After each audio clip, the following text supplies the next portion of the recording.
सोचने की बात है कि तख्त व ताज की जंगें क्या वो सिर्फ इंसानों तक ही महदूद हैं? शायद नहीं। शहद की मक्खियों के छत्ते के अंदर भी इक्तदार की एक बहुत ही पेचीदा जंग चल रही होती है। तो आइए इसी शाही साजिश को जरा करीब से देखते हैं। जी हाँ, ये सुनने में शायद अजीब लगे, लेकिन मक्खियों की दुनिया भी बिल्कुल ताकत, वफादारी और यहां तक कि बगावत के उन्हीं उसूलों पर चलती है जिनसे हम इंसान वाकिफ हैं। तो फिर सवाल ये पैदा होता है कि क्या होता है जब 50,000 की एक पूरी सल्तनत अपनी ही मलका का तख्ता उलटने का फैसला कर ले? ये सिर्फ एक बगावत की कहानी नहीं है। नहीं, ये तो एक पूरी सल्तनत के मुस्तकबिल का फैसला है। चलें इस मामले की तह तक पहुंचते हैं। देखें, हर बगावत के पीछे कोई ना कोई वजह तो होती ही है। शहद की मक्खियों के छत्ते में ये वजह अक्सर मलका की अपनी कमजोरी बनती है। मतलब जब उसकी हुकूमत पर ग्रिप ढीली पड़ने लगती है ना, तभी मसाइल शुरू होते हैं। अच्छा, तो मलका अपनी पूरी सल्तनत को कंट्रोल कैसे करती है? उसके पास एक खास कीमियाई सिग्नल होता है जिसे फेरोमोन कहते हैं। समझ लें कि ये इसकी ताकत का खुफिया हथियार है।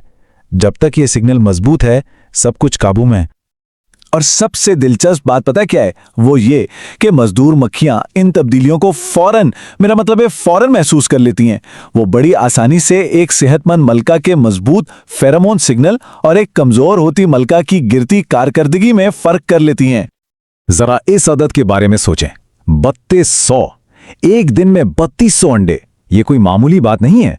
ये नाकाबिल यकीन पैदावारी सलाहियत ही तो छत्ते की बका के लिए जरूरी है। तो जाहिर है जब इस तादाद में कमी आती है तो मजदूर मक्खियों के लिए खतरे की घंटी बज जाती है। तो जैसे ही कारकुन मक्खियों को यह एहसास होता है कि उनकी मलका कमजोर पड़ गई है, बस वहीं से एक खामोश बगावत का आगाज होता है। ये बड़ा मुनज़्ज़म तरीके से तख्ता उलटने का एक अमल है जिसे साइंसी जबान में सुपरसेशन कहते हैं। चलें देखते हैं कि ये होता कैसे है। ये कोई अफरा तफरी वाला काम नहीं होता, बल्कि ये एक बहुत ही मुनज़्ज़म और सोचा समझा मंसूबा है। देखें, सबसे पहले मक्खियां कमजोरी को भांपती हैं, फिर वो एक खास किस्म के खुलिये बनाती हैं। उनमें कुछ चुने हुए लार्वा को एक शाही ग़िज़ा यानी रॉयल जेली खिलाई जाती है, और बस जब नई मलका तैयार हो जाती है तो पुरानी मलका को रास्ते से हटा दिया जाता है। अच्छा, तो ये जो सारा ड्रामा चल रहा है ये सिर्फ एक छत्ते के अंदर की सियासत तक महदूद नहीं है। इसके असरात बहुत दूर तक जाते हैं, बल्कि यूं कहें कि हमारी खाने की प्लेट तक पहुंचते हैं। आइए देखते हैं कि ये सब आपस में जुड़ा कैसे है। 1/3, ये वाकई एक चौंका देने वाला आंकड़ा है। दुनिया की 1/3 खुराक का इन्हिसार इन छोटी सी मखलूकात की मेहनत पर है। तो खुद सोचें, अगर मक्खियों की आबादियां गैर मुस्तहकम हो जाएं तो हमारा पूरा का पूरा ग़िज़ाई निज़ाम खतरे में पड़ सकता है। और असल मसला ये है कि आजकल ये बगावतें कुछ ज्यादा ही हो रही हैं। इसकी सबसे बड़ी वजह कुछ वायरस हैं जो वेरोमा माइट नामी एक छोटे से कीड़े के जरिए फैलते हैं। अब ये कीड़ा दोहरा नुकसान करता है। एक तो ये मक्खियों को कमजोर करता है और दूसरा ये मलका की हुकूमत को भी खतरे में डाल देता है।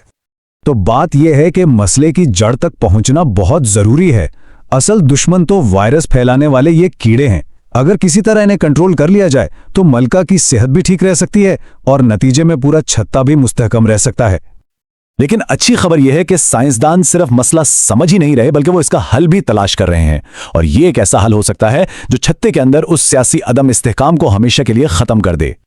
हुआ यह है कि साइंसदानों ने मलका के फेरोमोन में एक खास केमिकल दरियाफ्त किया है जिसका नाम है मिथाइल ओलिएट। असल में ये केमिकल ही वफादारी का सिग्नल है। सीधी सी बात है, जब इसकी मिकदार कम होती है तो बगावत शुरू हो जाती है।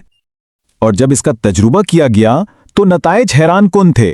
साइंसदानों ने जब छत्तों में मसनूई तौर पे ये मिथिल ओलिएट शामिल किया ना, तो कारकुन मक्खियों ने नई मलका बनाने की कोशिशें बहुत ही कम कर दी। ये बिल्कुल एक कीमियाई अमन मुआहदे की तरह काम कर रहा था।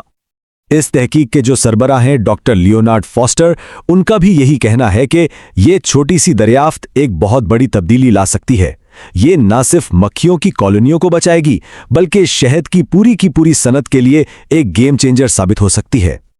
तो ये सब जानने के बाद आखिर में एक बड़ा दिलचस्प सवाल जहन में आता है कि शहद की मक्खियों का ये निज़ाम आखिर है क्या? क्या ये एक बादशाहत है जहां एक मलका की हुकूमत है, या फिर ये एक ऐसी जमहूरियत है जहां असल ताकत इन 50,000 मजदूर मक्खियों के हाथ में है जो जब चाहें अपने हुक्मरान को बदल सकती हैं? ये सोचने वाली बात है।